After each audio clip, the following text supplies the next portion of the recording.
were revealed. Find out who they are. Also, 8 university students were chosen to present at a very special conference. See what they did. And 2 Barney School of Business alumni were inducted into the school's Hall of Fame. All that and more right now on STN Channel 2 News. Thank you for tuning in to STN Channel 2 News. I'm Kim Bigelow. And I'm Joseph Shankelpour. We're following breaking news right now from the Conover Campus Center. The building was evacuated around 3 p.m. today after an alarm was triggered. The university has confirmed that a water pipe inside Conover burst, causing the evacuation. Eyewitnesses report seeing the floors inside the Village Market and subway flooded with water because of this burst pipe. Fire crews were on scene to address this situation. We'll bring you the latest details on our website, stn2.tv, and on our Facebook and Twitter pages as they become available. And despite all the snow, students are looking forward to Spring Fling, and the campus activities team made a big announcement Thursday. STN's Rachel Sisto is live now with the details. Rachel? That's right, Joe. Now, while the village might be covered in snow and ice now, in just a few short months it'll be spring, and Spring Fling will be here. Now, last night, Kat revealed the visiting artists that'll be here for the big show. And the final Spring Fling concert artist is...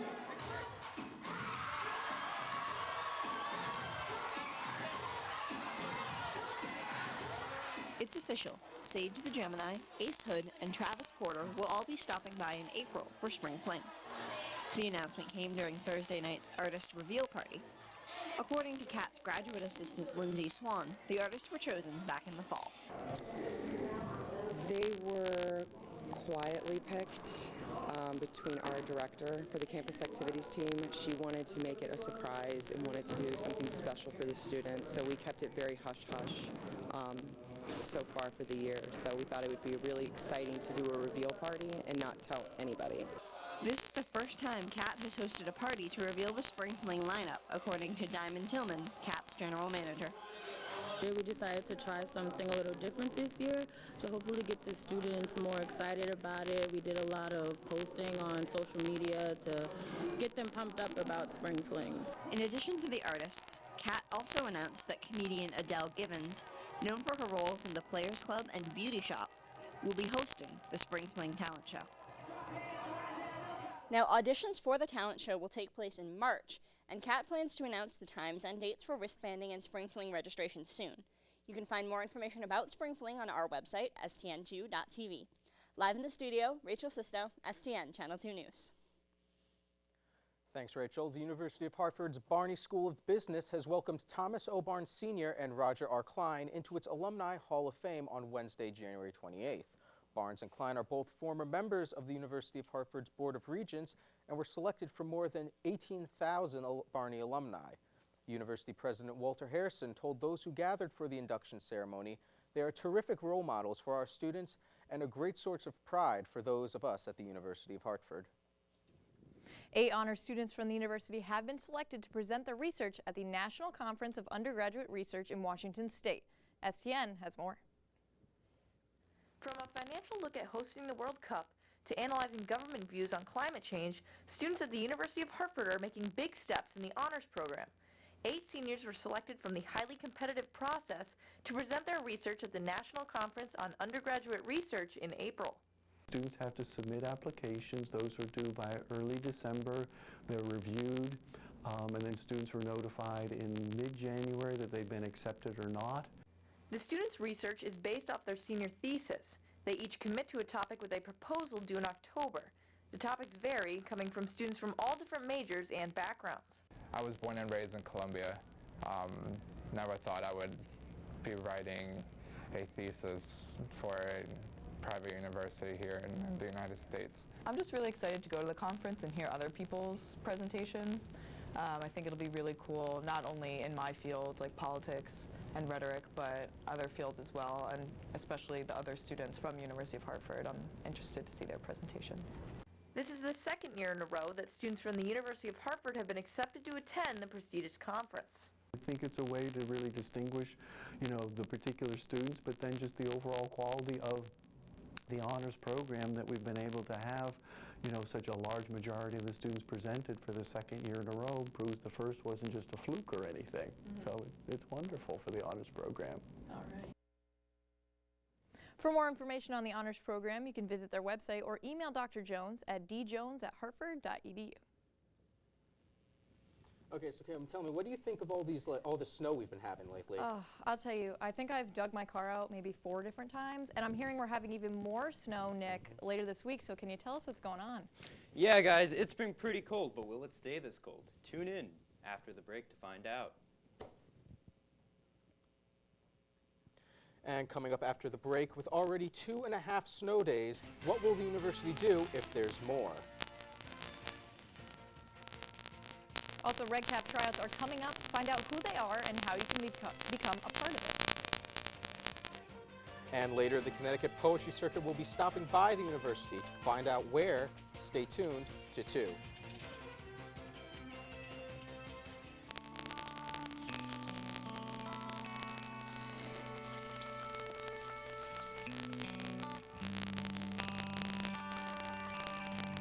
This is the moment I knew. His future had no boundaries. There are some moments only the forest can inspire. Find yours at discovertheforest.org.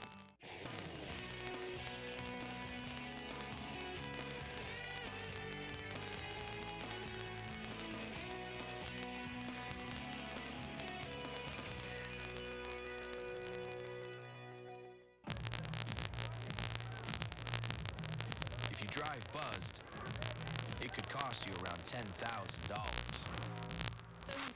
You'll face major legal fees, major fines, and steep insurance penalties. You could lose everything. Buzzed, busted, and broke. Because buzz driving is drunk driving. And now, your STN2 weather forecast. Welcome to the Weather Desk. I'm Nick Woodfin. We've been having quite a time with snow this week. And today, however, today was almost sunny. So, let's see how the weather was exactly for today. As you can see, we're still having a lot of snow. We're possibly going to get more snow. It was cold. There was some minor wind. Just flooded. We're flooded with snow this past week and today. But as you can see, coming up here on the map, as you can see here, the wind's actually not that bad. As you can see here, it's only somewhat windy here compared to, say, the west. On our next map we have coming up here, you'll see that while it's only a little windy, it's very cold. So please stay inside. Don't get frostbite. As you can see here, it's in around the 15-20 range here, right between Boston and New York. It's warmer out there, but we're cold. So as you can see coming up on our next map for Saturday, it is getting warmer. So thankfully, we're going to be in the 30s. And let's see if it keeps up on our 3-day forecast here. On our 3-day forecast here, as today, it's partially sunny, but it's frigid. It is cold. Saturday, it's going to be cloudy, and there's going to be some afternoon snow. And then again on Sunday, there's going to be more snow, and it's going to get colder. And coming up here on our 7-day forecast, all right, so you see here on our 7-day forecast for Friday here, we have cold, it's going to get warmer, going to get colder, and then it's going to get warmer, colder, warmer. So we're in kind of for a hectic week here, but there's also a possibility of snow. So let's see what happens. Thanks, Nick. I mean, I know they're having us move our cars again and to plow the snow tonight, but I think they're just going to have to do it all over again because it looks like this whole next week is just snowing like crazy. I keep on seeing them plow it out and it just comes back. Thank you, Nick. Now, we're only 3 weeks into this semester, and there have already been 2.5 snow days. STN's Krista Gray went to find out what the university's plan is if this trend continues. With the winter season comes the threat for snow days here on campus. And with almost 3 thus far, what happens if more storms continue to strike the university? In the past, the situation once became so bleak, they almost had to take serious action. It wasn't a lot of snow, but it was snow that broke a lot of electrical wires, and so the world went black around us, and that's just an incredibly challenging situation. The university has to take many factors into consideration when deciding whether or not there should be a snow day. We have groups that meet and meet regularly. The decision to close and not close is made by a group and decided ultimately by the president. So we can get that group together to make a plan if it approaches, if that level of problem approaches. Even though the university has no official policy on what to do in the case of an extreme amount of snow days, there are plans of action that they could take. We do what we need to do, maybe add a meeting or two, maybe perhaps a weekend. Now, I'm not suggesting that's university policy, but you ask the extraordinary snow day situation, we may have to do something like that. Professors can assign students homework online, but it is not the same as having the learning experience in the classroom. Krista Gray, STN Channel 2 News. For more information on school cancellations, tune in right here to Channel 2, or you can go to our website, stn2.tv. Well, Red Cap tryouts are coming up, but what are Red Caps and why should you try out? STN reporter Johnny Wade went to find out more. Red Caps are orientation leaders whose goal is to welcome incoming freshmen and transfer students and get them accustomed to college life. It's a lot deeper than that, I think. It goes from being, that guidance and that mentor to these freshmen, and it's also a social group, and it's also a family, and it's also 1,000 other things that you can't explain to people. It's a great leadership opportunity. I would recommend it for anyone, even people that don't think that we're all about those peppy people. A lot of our best Red Caps are probably one of the quietest ones because they can go to that freshman in the corner and talk to them, make them feel comfortable, because that's our goal. Students that are interested in becoming Red Caps need to turn in an application and then come to 3 tryouts. Tryouts are February 13th from 7 p.m. to 9 p.m. and February 14th from 9 a.m. to 1 p.m. in GSU, and on February the 15th from 9 a.m. to 1 p.m. in Auerbach Auditorium. So you ideally come to all 3 days. The first day is a little bit of intro stuff, kind of getting to know you, kind of basic icebreakers. The second day is a little bit more in-depth, kind of more problem solving. And then the third day is the dance, the dreaded dance. And you basically come and you work with a group and you come up with a dance. They also encourage that students who are tentative on trying out come out because it's a great place to make new friends. I've talked to people everywhere on this campus that tried out, and they do not regret this weekend. So I recommend come out and be yourself. Johnny Wade, STN Channel 2 News. The application for Red Caps can be emailed to redcap@hartford.edu, and those are due February 12th by 4 p.m. For more information, you can visit our website. That's stn2.tv. Now, if you've ever been interested in the world of television, STN is a great way to check it out. Whether you're interested in producing, advertising, engineering, reporting, photography, directing, graphic design, or sports, we have it all. Stop in our office in Jengers Room 120G and try it out. After the break, a Virginia Tech survivor came to speak to the campus, see what she had to say. And Governor Malloy has revealed his new plans to change the state's drug law. Find out what they are. And a Southern Connecticut state student was killed. Find out what happened. We'll be right back. Shelter Pets make super pets. Your new best friend will steal your heart, bring you happiness, and enrich your life for years to come. You can make a difference in the life of an animal. Adopt and bring home a shelter pet today. To find out more, visit theshelterpetproject.org. Every day across America, excess food is gathered by a network of good people at local food banks, giving hope to millions of children who struggle with hunger. They've earned their wings, and you can too. Together, we can solve child hunger. Support Feeding America and your local food bank at feedingamerica.org. So, I just moved in with this family, and it's embarrassing. The little one, he likes to go outside and crawl around in the giant litter box. I don't know what he's doing. I mean, I was born and I knew how to use the litter box. Look at that! That's disgusting! Oh, poop already! You're making me nervous. Oh, okay, I can't look at this anymore.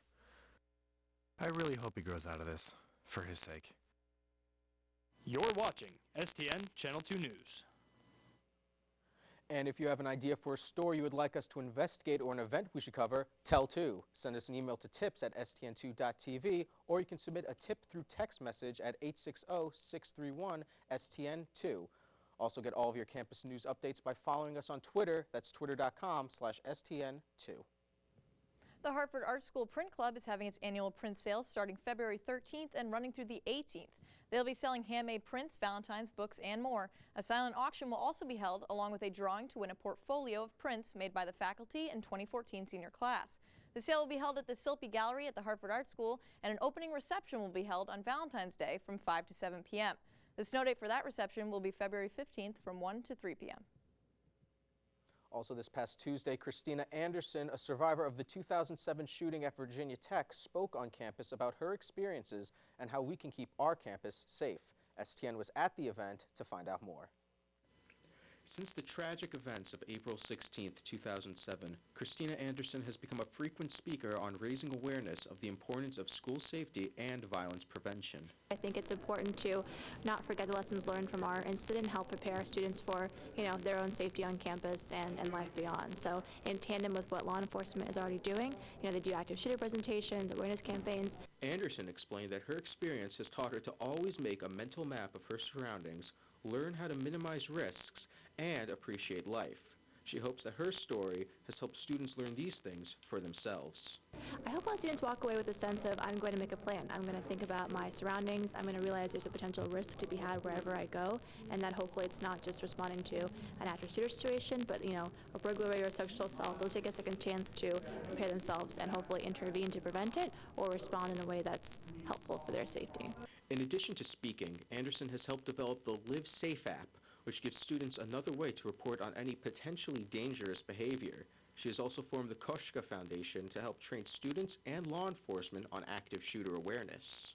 So we do a lot of traveling to talk to fire, emergency managers, students at different campuses about, the issues at hand and why it's an important thing to be aware of. I think most people want the information. It helps to have a survivor's perspective as well to make it more reality-based. To learn more about the Koshka Foundation, visit their website at koshkafoundation.org or find them on Facebook. Governor Malloy revealed changes he plans to make to Connecticut's drug laws in his 2015 legislative package in a speech given at Yale Law School this past week. The changes include reclassifying certain nonviolent drug offenses such as misdemeanors and eliminating minimum sentences for individuals charged with narcotic possession. His proposal includes creating a process to help ex-drug offenders integrate back into society and supportive housing and programs to help prevent ex-prisoners from returning to the system. Before being implanted, Malloy's agenda must be granted approval from the General Assembly. And on Tuesday, February 17th at 12:15 p.m., the Connecticut Poetry Circuit will be coming to the University of Hartford to host an event where 5 first-rate undergraduate poets will read their work as part of the Spring 2015 Card and Reading Series. This event will be held in Molly 1 Auditorium in Dana Hall. A Q&A session will also be held after the event concludes. On Monday, January 2nd, Kayla Ann Donnelly Smith, a student from Southern Connecticut State University, and Winter Kristoff of Hartford were struck and killed by a minivan while standing on the side of Interstate 95 after they had been involved in a minor collision. The crash occurred during the storm that brought snow and freezing rain to the region, which may have led to the minivan losing control. Ty L. Zhao, driver of the van, was hospitalized with minor injuries. A Metro North commuter train crashed into a car on Tuesday, January 3rd, north of New York City. A total of 7 people were killed, including the driver of the vehicle. According to sources, the gate came down on the Jeep Cherokee. The driver drove forward and was hit by the train. A fire then broke out after the car was struck. Sources say that the train was full with a total of 650 people on board. The cause of death of the 6 people on board the train has not yet been determined, as the incident is still under investigation. On Wednesday, February 4th, TransAsia Airways Flight 235 crashed into the Keelung River in Taiwan. As of now, Taiwan's Civil War Aeronautics Administration has said amongst the 53 passengers, 31 are confirmed dead, 15 were rescued with injuries, and 12 are still missing. Video images of the plane's final moments in the air were captured on a car dashboard. This is the second TransAsia ATR-72 to crash in the past year. The cause is still unknown, but it is suspected to be engine failure. Now, Brendan, we had the Super Bowl. I know that you jumped on the Seattle bandwagon for a little while, but the Pats won, and I'm just wondering if you have run out of Kleenex yet from drying your tears. No, I mean, I was only a fan for a day, just like all Seattle Seahawks fans, and, you know, it just didn't turn out for us. But it was a good game, and that's what I'm a fan of. I'm a fan of good games, and it was a good game. So I think it was a win-win situation for everyone. Hello, and welcome to the Sports Desk. I'm Brendan Madonia. Coming up, both basketball teams went up to Vestal, New York to take on the Bearcats. See how they did. Plus, we will catch you up with all your sports news. So don't go anywhere, because sports is next. Small town of Elmira, New York. A boy was born into an all-American family. The odds of him achieving his dream in the fashion industry? 1 in 23 million. The odds of having a child diagnosed with autism? 1 in 88. I am Tommy Hilfiger, and my family is affected by autism. Learn more at autismspeaks.org/signs. So, I got this new family, and I don't know what it is about this one, but she can't seem to put down that toy. Oh, and she even talks to it. Who's she talking to? Her mom? She talks to her mom a lot. Runner on first base. Now the big guy comes up to bat, hitting .342 with 92 RBIs and 36 homers.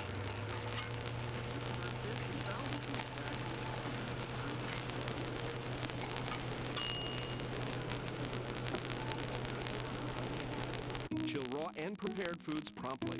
1 in 6 Americans will get sick from food poisoning this year. Keep your family safer. Check your steps at foodsafety.gov. And now, your Channel 2 Sports. And welcome back. Now the Gallagher gang has been riding on a roller coaster all season. Resuming conference play on January 7th, they were able to win 4 straight. That was then followed by 4 straight losses. They tried to change that on Tuesday against Binghamton. Let's go to the board. And as you see, the men barely pull off this victory, winning 62-61. Freshman Jack Hobbs, the frozen forward from Alaska, scored the most points for the Hawks with 12 in a great game for him. Justin Graham continued to impress as he scored 11. Justin McFadden and Romello Walker tied in scoring for BU at 13, and Yosef Yokub, who has been an issue for UHA before, had a good game scoring 10 and just going above 50% in shooting. Big story for Hartford, though, is Mark Wakama, who did not play in this game after taking a hard fall over the weekend and a loss against Vermont.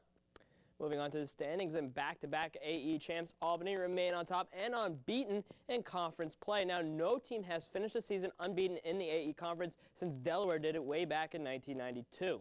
Hartford currently sits in 5th, getting back above 500 on the season. Binghamton sits in 7th at 3-7, and they are followed by UMBC and Maine. And next up for the Hawks is a matchup against UNH right here in good old Hartford. Some key things to look out for is if Mark Wakama returns to the team after having a week to heal up his knee.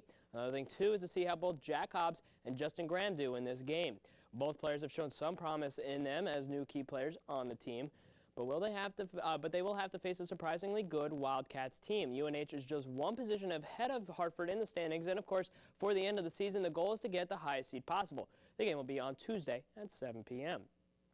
And from the men, we move on to the ladies as the Jen Rosati-led team had a lot to cheer about lately. Last week, Amber Bepko scored her 1,000th career point. Jen Rosati got her 300th career win. And after beating Vermont, she went to Binghamton to look for win number 302 on Wednesday.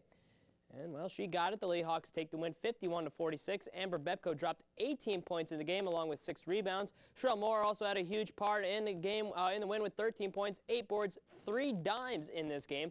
For Binghamton, Jasmine Sinov scored 14 along with 5 assists. This one was a close one to the end as UHA led the whole way. However, they did not lead by more than 6 the entire second half of the game. And as you see, the standings are up as for the women.